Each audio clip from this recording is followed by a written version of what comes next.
Hello, people of the internet. I'm Nick from Motor City Magic, and today I'm going to come at you with episode 1 of the new series me and Jelly have created called Yu-Gi-Oh! Tips and Tricks: How to Get Better at the Game.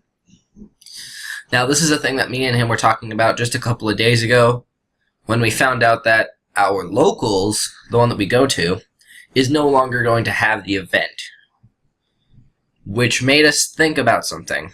In the last few weeks that we were there were a lot of new players. There were like your typical 8 to 10, like me, Jelly, and a few other people. And then a lot of new players. A lot of people that we'd never seen before. Unsleeved decks, little to no extra. They would commentate every move they made.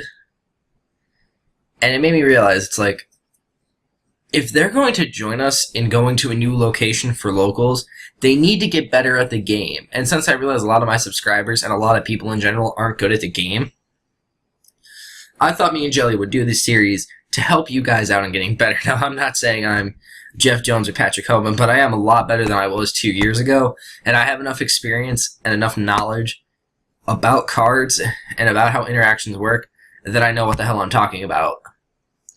So, this episode of Tips and Tricks is really aimed at the beginners of the game and figuring out what deck playstyle fits for you. Now, as you can see on the screen that I've had for the past 90 seconds, I have Masked Heroes. This is a deck that I point beginners to in the very first. Like, if they want to know, hey, what's a good budget deck for you to pick up? I say either Yosenju's or Masked Heroes. Which the deck, it's really just an OTK Floodgate deck.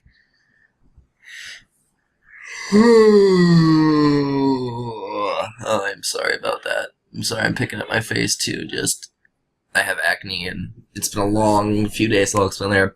That is not the point of this video. Anyway, I point beginners of the game into this deck because it's very simple, it's very linear, and really all you need to do is buy your staples, buy 3 structure decks, buy your side deck, and boom, you have a competitive Tier 2 deck that rips the asshole out of Burning Abyss, Nekroz, Shaddoll's. Not so much Cleave Fort, but you still have a good Cleave Fort matchup because of your trap lineup. Infernoid, Rogue, Cosmo. This deck has an amazing Cosmo, but I will not go into that. But yeah, really, $100, $120 with, you know, that you're gonna need. I'm not buying these because I think this card's not gonna be good after the pendulums come out, but I'll explain that in an entirely different video. But yeah, you'll have to buy your expensive cards, but once you do that and you get 3 structure decks, there you go. Like, and the thing is, even if you hate the deck, even if you absolutely hate the deck's guts, you can just keep your staples and sell it for a reasonable price. Like, keep your uparts, keep your mirror forces, keep your fiend's chains, keep, keep your mind crushes red ride.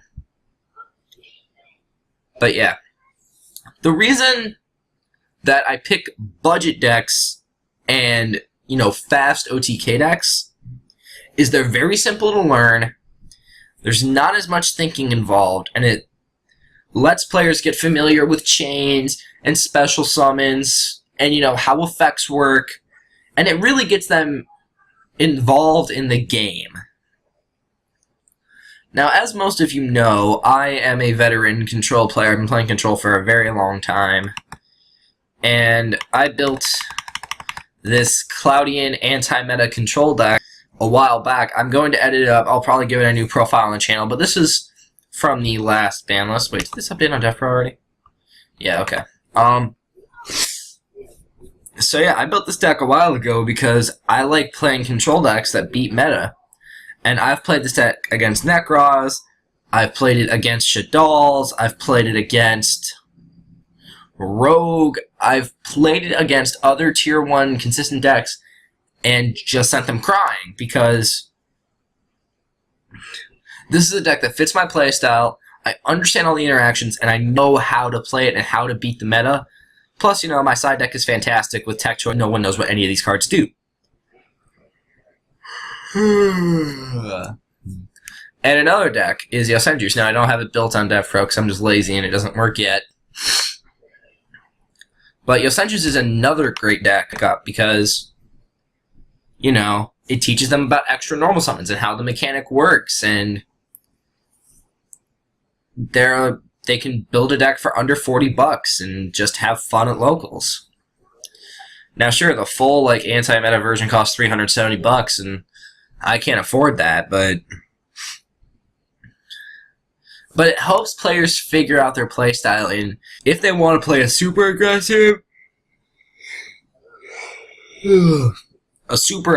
deck, if they want to play a control deck, or if they want to play anti-meta. Let's take Evil Swarm, for example. Now, Evil Swarm is a deck that has always been good and is actually getting a little bit better because the rank 4 decks are falling out in favor of the level 5 Pendulum decks. Now, if you notice, the Magician deck, all those motherfuckers are level 5, except the Joker, whatever the fuck. And that's why you run your Mind Crushes, and I'm going to edit the build and make it better. But you play your Mind Crushes, you play your Fiendish Change, you play your Breakthroughs. You could even run Trap Tricks in here. And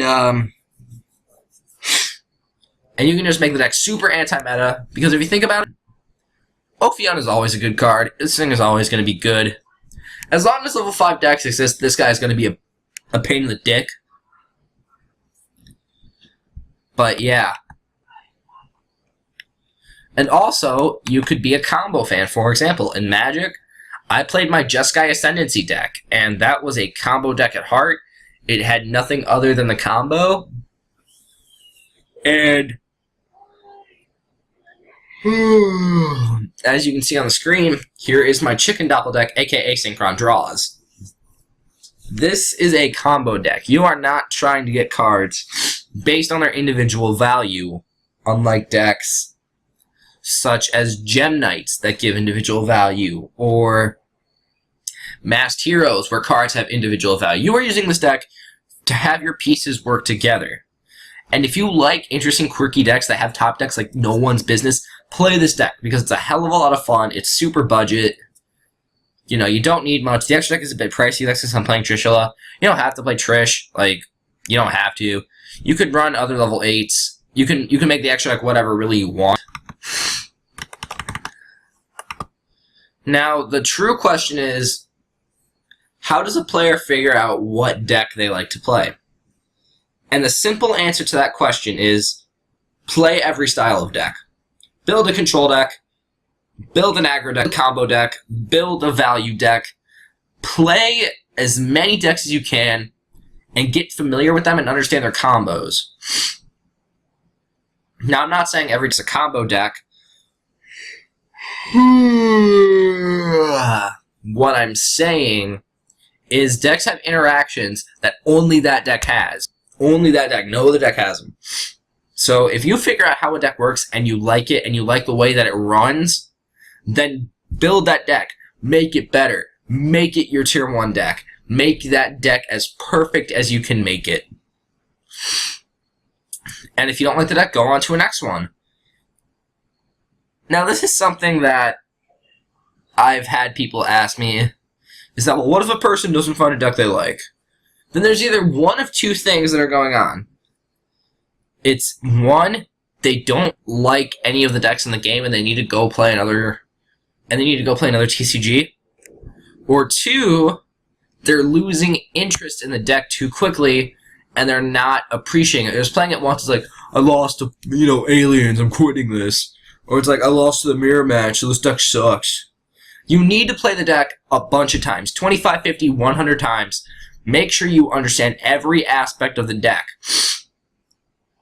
Now, sure, there are decks out there like Bujin, Kinstellar, Senju's, Heroes to a lesser extent, that are considered helmet decks because they play themselves. Which, I'm not here to argue that, but I'm saying that if you want somewhere to start, that's where you start, and then you can figure out what you want to do. So really the main point of this video was, a Yu-Gi-Oh player, or a new Yu-Gi-Oh player, is only going to find out what deck they like after they've played everything. Like, as you guys know from 2 years ago, or 3 years ago,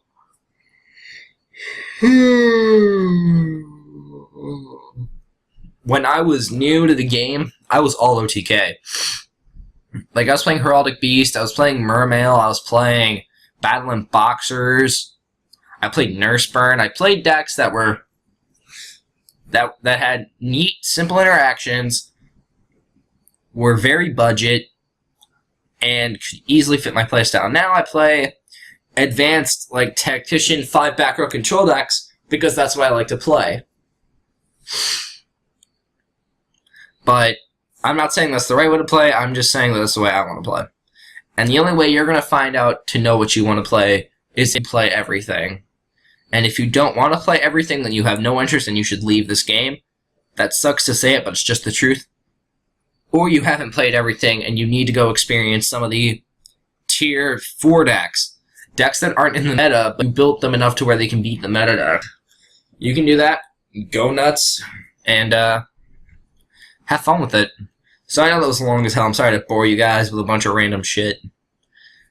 But anyway, I'm Nick from Motor City Magic. Thank you guys for watching this first episode of Yu-Gi-Oh! Tips and Tricks. If you have any suggestions for new players on how to figure out their playstyle, let me know in the comment section below. Let them know in the comment section.